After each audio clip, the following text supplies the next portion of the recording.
Oke, terus yang apa ya? Titik terendah yang Mbak Yusi alami apa sih? Titik terendah Mm-mm. dari bisnis ini. Mm-mm. Pernah ada nggak gitu? Ya namanya kan kalau pebisnis kan ada ya. Ada dong. Bounce back-nya Dan itu malah gimana? menjadi pelajaran buat saya. Ada nggak momen-momen yang bisa ada. kita ambil pelajaran gitu?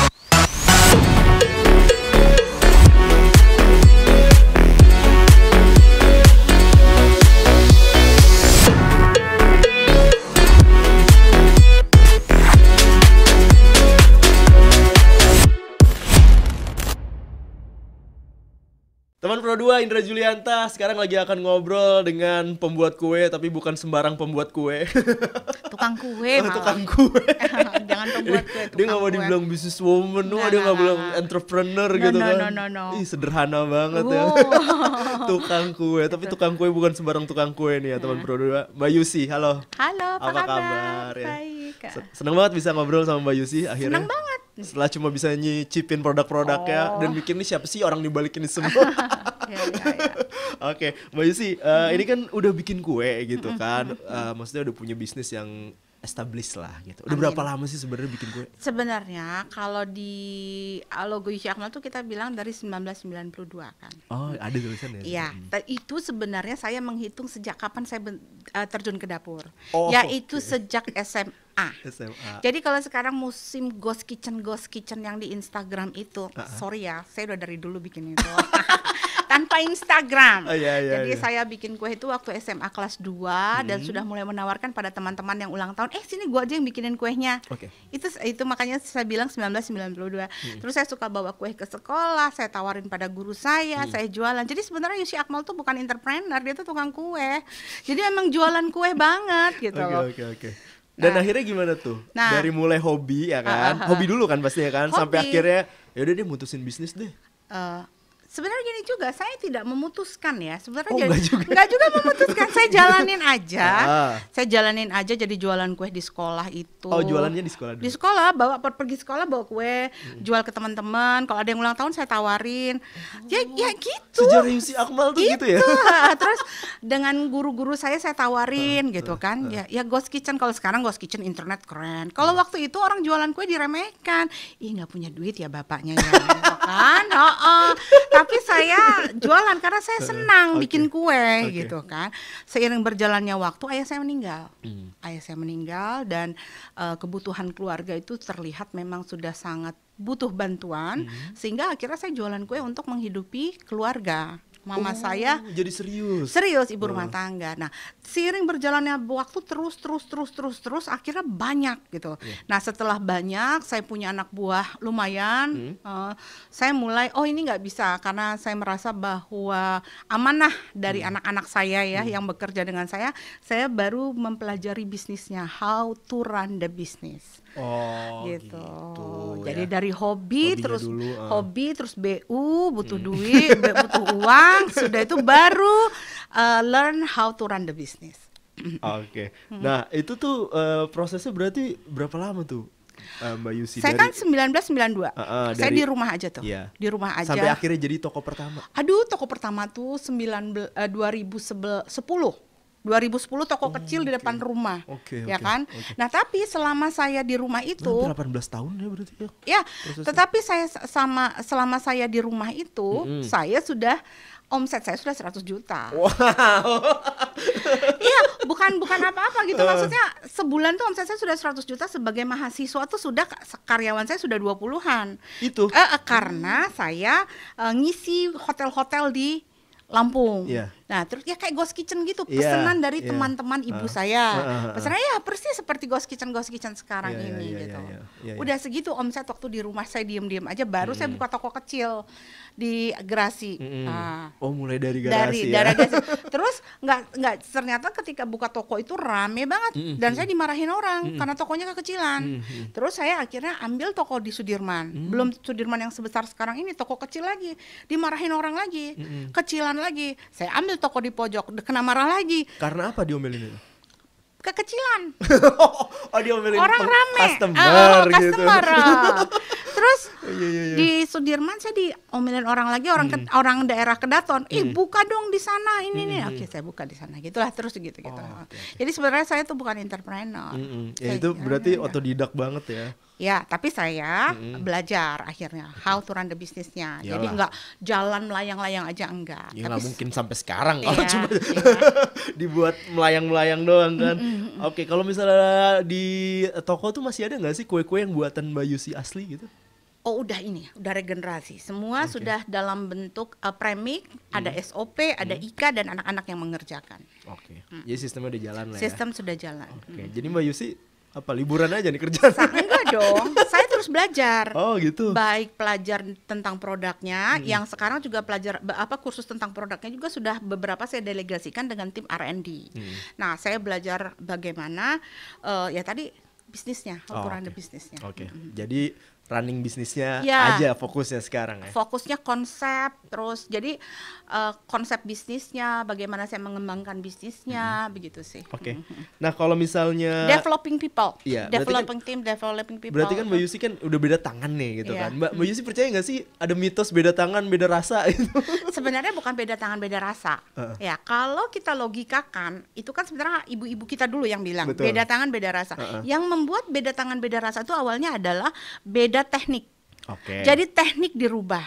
Jadi misalnya begini, kan kalau resep bahan baku tidak dirubah, tapi kalau dia yang buat kenapa berbeda? Karena tekniknya dirubah sama dia. Yang tadinya mengaduknya, menumis bawangnya sampai harum, sampai caramel, sampai keluar gulanya, sampai ada harum yang agak-agak gimana, sama dia sebentar aja, sehingga masuk yang lain. Nah, itulah yang namanya yang suka merubah rasa, teknik. Dan perubahan produk biasanya bukan karena bahan baku yang sering terjadi, itu karena teknik. Itulah perlunya IKA. Nah, instruksi kerja, berapa menit, fotonya seperti apa, berapa kali berapa ya gitu, berapa menit sampai suhu berapa harus ada suhu ya. Kentucky, Pizza Hut ya itu Gitu IKA, SOP seperti itu sistem. Oke, berarti udah ada tapnya, Ya. tetapannya gitu ya. Nah, kalau misalnya Mbak Yusi ngerasa nggak sih ada kue-kue yang sulit untuk dibuat gitu kalau di toko? Oh sangat. Apa Kue tuh? Yusi Akmal tuh susah dibuatnya. Dulu saya bikin pie pisang itu dengan cetakan seperti itu dan dengan pastry dilaminasi sedemikian rupa. Saya berpikir bahwa itu akan susah ditiru orang. Ternyata tertiru kan sama orang. Satu Indonesia meniru itu. Oh gitu. Iya, terus pie pisang itu memang dikreasikan pertama kali oleh dapur Yusi Akmal loh. Serius, bahkan salah satu guru bakery di guru bakery di Bandung itu ketika dia bilang dia mau mengajarkannya ke orang itu minta izin dengan saya, Bu Yusi, saya boleh nggak ngajarin ini gitu. Iya. Jadi seharusnya masyarakat Lampung pun ikut bangga bahwa itu udah ditiru didaftarin di seluruh. hak paten belum? Nggak bisa didaftarin. Jadi makanan itu nggak bisa didaftarin. boleh Kayak ya? ketoprak yang Iya. bikin pertama kali siapa? Iya, Akhirnya iya. di mana-mana kan. Bener. Jadi tapi saya tetap menganggap bahwa itu adalah bentuk apresiasi terhadap karya kita. Nah, ini orang-orang berarti That's harus tahu fine. nih Mbak Yusi nih ya. Apa? Lewat podcast kita ya, Bo, ya itu tadi kue pie pisang tuh emang dari sini gitu Iya, kan. orang Lampung harus tahu dan harus bangga bahwa itu kreasi seorang anak daerah. Wadah. Iya, di dapur Yusi Akmal gitu ya. Itu bahkan ya seperti saya bilang seorang guru besar di Bandung itu minta izin saya untuk mengajarkannya walaupun resepnya bukan dari saya. Tadi pertanyaan. Nah, kemudian yang yang sekarang juga viral lagi itu yang Yusi Akmal juga menjadi ikon Yusi Akmal tuh Arem-arem Sultan. Arem-arem Sultan. Udah coba belum? Tahu. Itu juga bikinnya Masya Allah. Iya. Tapi memang saya lihat tidak semudah itu ditiru orang karena memang rentetan pekerjaannya panjang. Kalau saya tuh suka yang dalamnya ada keju sama dagingnya itu tuh apa namanya? Apa ya? Namanya apa sih, lupa deh. Kalau namanya lupa saya juga lupa. Banyak banget kue yang isinya daging sama keju. Kalau laki tuh tapi makannya aja sih. Iya. Itu pokoknya enak aja ya. Oke, terus kalau misalnya buat kue itu pernah gagal nggak sih dalam masa-masa pembelajaran? Sering. Hari ini saya 3 kali gagal. Oh masih? Masih dong. Nyoba-nyoba menu resep? Iya dong, setiap ada resep baru pasti kita trial dulu. Berapa kali trial. Untuk seorang Mbak Yusi masih mau belajar gitu-gitu loh? Oh iya dong, Keren. harus belajar dong. Kenapa kita bisa, ntar loh, ada satu yang saya sampaikan. Enggak, karena ciri kehidupan itu apa? Pertumbuhan kan? Iya. Pertumbuhan. Betul. Kita lihat, tanaman tuh, dia kita bilang tumbuh itu kalau ada tunas kan. Nah, dia kita bilang mati ketika tidak ada lagi pertumbuhan kan. Manusia juga begitu. Kita tuh namanya mati kalau seandainya kita tidak bertumbuh, bukan badannya yang bertumbuh, tapi ilmunya tumbuh. Jadi guru saya bilang kalau buku kamu tidak bertambah di rumah, terus ilmu kamu tidak bertambah, pertemanan kamu tidak bertambah, bisa dipastikan 3 tahun ke depan dompet kamu tidak bertambah. Oke, siap. Jadi kita harus terus belajar. Ini quotes nih ya. Ya. Dipotong ya kan, di remix.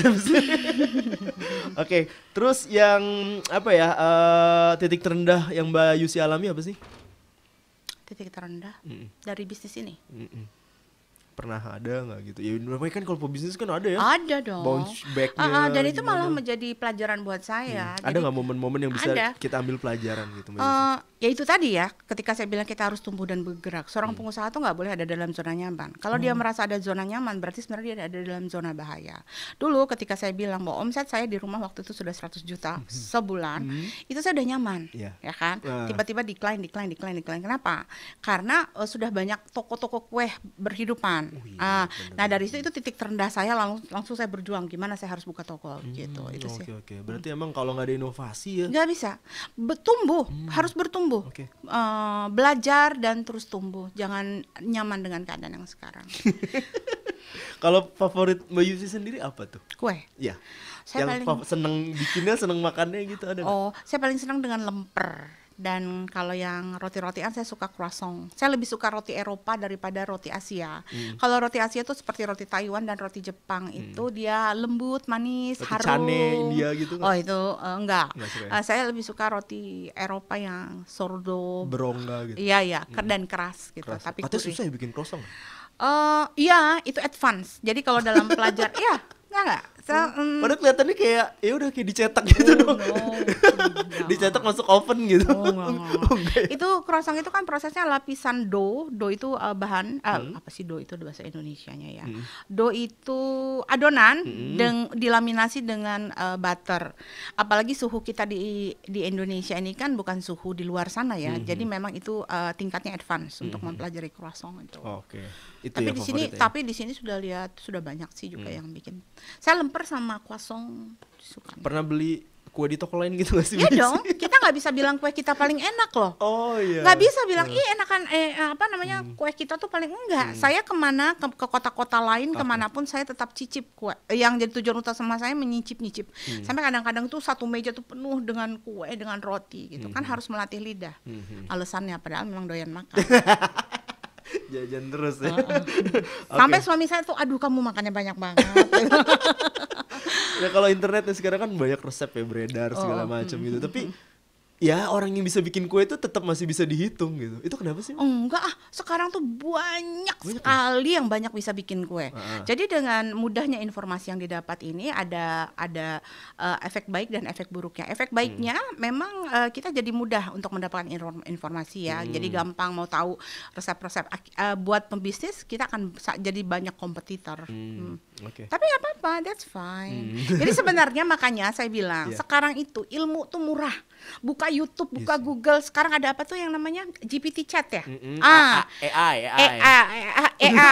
Saya juga sudah mulai menggunakan itu. Ilmu tuh murah sekarang. Yang mahal adalah keinginan untuk belajar. Itu, apakah kamu termasuk di antaranya? Pokoknya rugi deh. Gue kalau habis ngobrol sama Mbak Yusi dan gue tetap biasa-biasa aja. Rugi abis ini kalau nggak lompat, meloncat lebih tinggi berarti nggak mempan berarti. Oke. Gue akan cari perusahaan yang akan gue akuisisi. Ya dong.